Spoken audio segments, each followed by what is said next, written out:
ในโอกาสเข้าร่วมปิดกองประชุมเวียกงานโยธาธิการและขนส่งทั่วประเทศประจำปี 2025 หา 2026 ท่านนายกรัฐมนตรีสอนไซ ศรีพันดรได้ตีราคาสูงต่อผลงานของแขนงการโยธาธิการและขนส่งในการแก้ไขปัญหาเศรษฐกิจการเงินที่เป็นวาระแห่งชาติและได้เน้นหนัก8 ทิศชี้นำที่สำคัญในการสืบต่อพัฒนาแขนงการโยธาธิการและขนส่งให้มีความก้าวหน้าอย่างบ่หยุดยั้งกองประชุมเวียกงานโยธาธิการและขนส่งทั่วประเทศประจำปี 2025 หา 2026 ได้อัดลงด้วยผลสำเร็จจบงามภายหลังดำเนินเป็นเวลา 2 วันแต่วันที่ 5 หา 6 พฤษภาคม 2026 ที่นครหลวงวิจันทร์ภายใต้การเป็นประธานของทานเล็กไหลศรีวิไลรัฐมนตรีกระทรวงโยธาธิการและขนส่งโดยการให้เกียรติเข้าร่วมและโอ้ลมซี่นำจากทานสอนไซ ศรีพันดรนายกรัฐมนตรีแห่งสาธารณรัฐประชาธิปไตยประชาชนลาว2 วันผ่านมากองประชุมได้สรุปการจัดตั้งปฏิบัติเวียกงานในปี 2025 วางทิศทางแผนการสำหรับปี 2026 พร้อมทั้งผันขยายแผนพัฒนาแขนงโยธาธิการและขนส่ง5 ปีครั้งที่ 10 2026 หา 2030 บรรดาผู้เข้าร่วมได้พร้อมกันปรึกษาหารือและประกอบคำคิดคำเห็นอย่างกว้างขวางเกี่ยวกับเวียกงานสำคัญต่างๆของแขนงโยธาธิการและขนส่งรวมมีโครงการ OPBRC และ PRTC ได้เน้นหนักถึงความจำเป็นในการเพิ่มประสิทธิผลและรับประกันคุณภาพของโครงการซ่อมแปลงทางเสนอให้มีการเพิ่มงบประมาณเพื่อซ่อมแปลงและบำรุงรักษาเส้นทางให้อยู่ในสภาพดีการป้องกันตาฟังเจือนถือเป็นเวียกงานรีบด่วนที่ต้องได้รับการแก้ไขอย่างทันการแก้ไขผลกระทบจากภัยพิบัติมีการสั่งรวมความเสียหายเพื่อของงบประมาณพิเศษในการฟื้นฟูการขนส่งทางน้ำเน้นพัฒนาการขนส่งตามลำแม่น้ำของตอนเหนือและปรับปรุงคลองเดินเรือเวียกงานผังเมืองเน้นการคุ้มครองและจัดสรรให้เป็นระเบียบเรียบร้อยการคุ้มครองการขนส่งเข้มงวดกับการดัดแปลงพาหนะและการปฏิบัติระเบียบจราจรการหันเป็นทันสมัยต้องพัฒนาระบบการเงินและการบริการให้ทันสมัยการสูบยูรถไฟฟ้า EV มีเป้าหมายที่จะเพิ่มอัตราการนำใช้รถไฟฟ้าให้ได้30ส่วนห้อยภายในปี 2030 อันที่เซตตอนสุดท้ายของประชุมกันเลยครับการโอ้ล่มสีนำจากท่านนายกรัฐมนตรีกับหลายปัญหาเห็นว่าเพิ่นก็มีความเป็นห่วงเป็นใยเพิ่นก็ส้มเสยพวกเฮาเทิงเป็นห่วงเป็นใยเทิงให้ทิศสีนำหลายปัญหาอันนึงเป็นเรื่องทางต้องซุ้มใส่ก่อสร้างเส้นทางไปทำแผนให้มีมาตรฐานมีคุณภาพให้ไปถึงจุดหมายปลายทางที่กำหนดไว้2มาปัญหาการคุ้มครองตัวเมืองและกับปัญหาอื่นที่ติดพันมันก็สีนำหลายอันนั้นเป็นจิตใจของประชุมแต่ข้าพเจ้าก็ได้มีคำเห็นเทิงโจ๊ะจิเทิงเน้นนักเทิงให้คำเห็นแลกเปลี่ยนนำการนำบรรดาแขนงต่างๆก็คือการนำแขนงเกี่ยวของเห็นว่าการนำทุกแขนงการเป็นสนับสนุนเอกภาพกับเนื้อในจิตใจของประชุมที่เราได้ยกขึ้นบรรดาหัวข้อต่างๆที่ยกขึ้นที่ว่ากองประชุมสนับสนุนสรุปรวมแล้วกองประชุมยตคประจำปี2025ผ่านมานี้แต่ทั้งเป็นการกองประชุมพันขยายแผนพัฒนาแขนงยตคหาปีตัวนานี้ข้าพเจ้าที่นะครับว่าได้รับผลสำเร็จตามจุดประสงค์ระดับขาดหมายที่วางไว้แต่สิ่งสำคัญที่สุดเป็นการนำเอาเนื้อในกองประชุมไปจัดตั้งปฏิบัติตัวจริงเป็นเวียงนึงอีกฉะนั้นเอาคำเห็นเอาคำเอกภาพเท่านี้ข้าพเจ้าจะได้ชี้นำเพิ่มเติมให้บรรดากลุ่มเกี่ยวของบรรดาองค์การปกครองท้องถิ่นแผนงยตคบรรดาแขวงและทุกภาคส่วนเกี่ยวของจะต้องพร้อมกันปฏิบัติเนื้อในที่กล่าวมาอย่างจริงจังโดยความรับผิดชอบด้วยถือเอาระเบียบการกฎหมายเป็นพื้นฐานในการจัดตั้งปฏิบัติในตอนท้ายของกองประชุมท่านนายกรัฐมนตรีสอนไซ ศรีพันดรได้ให้เกียรติโอลมและให้ทิศชี้นำอันสำคัญเพื่อเป็นทิศทางให้แก่การจัดตั้งปฏิบัติเวียกงานของแขนงโยธาธิการและขนส่งในต่อหน้าให้มีประสิทธิผลและบรรลุเป้าหมายที่วางไว้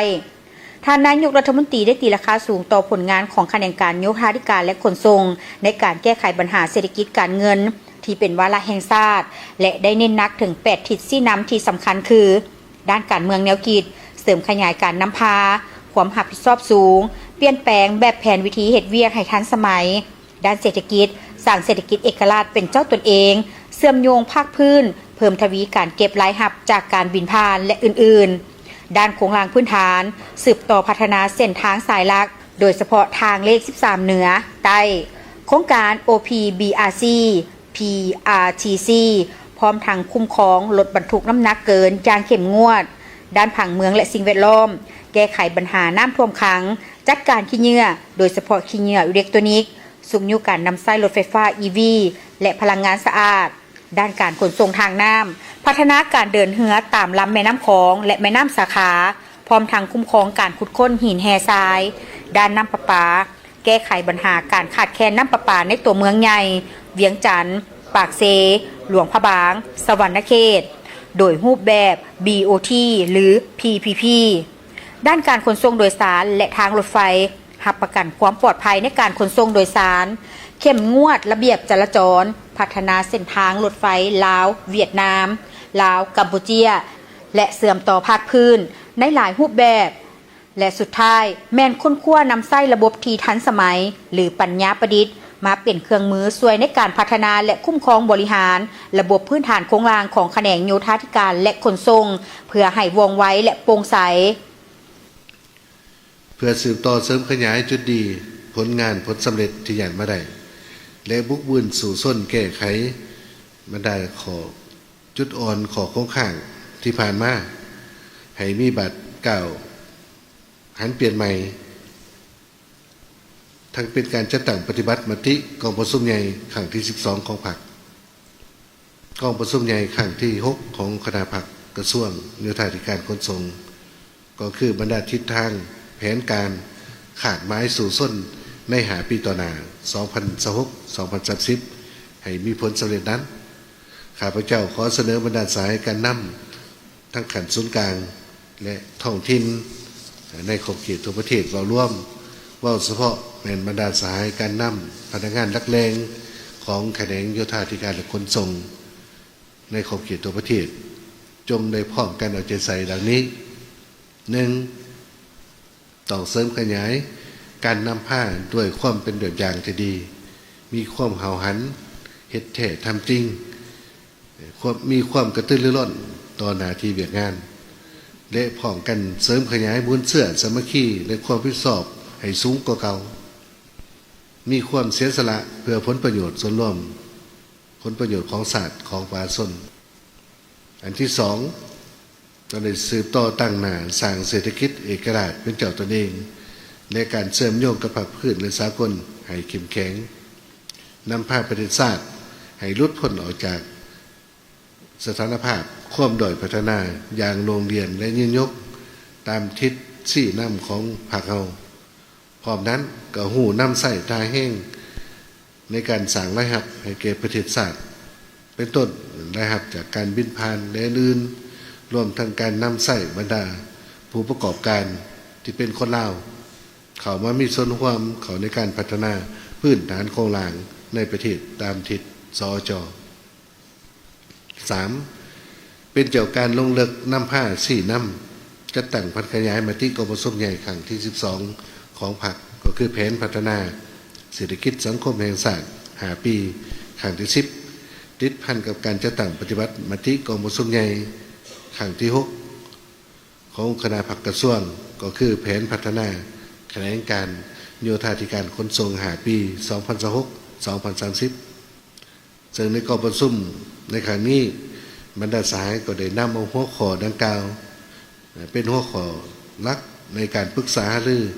เพื่อความกันเป็นเอกภาพนับทั้งขันส่วนกลางและท้องถิ่นในการจัดตั้งปฏิบัติตัวจริงและขอให้กระทรวงโยธาธิการขนส่งหรือว่าแขนงโยธาธิการขนส่งในทั่วประเทศนำเอาเนื้อในที่ได้ปรึกษาเรื่องกันนี้นำไปกวดกาขึ้นและนำผ้าเห็ดตัวจริงให้แทบเหมาะกับสภาพการตัวจริงในแต่ละเรื่องคำโอ้ล้มและให้ทิศชี้นำของทานนายกรัฐมนตรีได้สร้างขวัญกำลังใจและความตัดสินใจสูงแก่ผู้เข้าร่วมกองประชุมในการสืบต่อพัฒนาเวียกงานของแขนงโยธาธิการและขนส่งให้มีความก้าวหน้าอย่างบ่หยุดยั้งโดยเน้นหนักถึงการหันเป็นทันสมัยความปลอดภัยและประสิทธิผลสูงสุด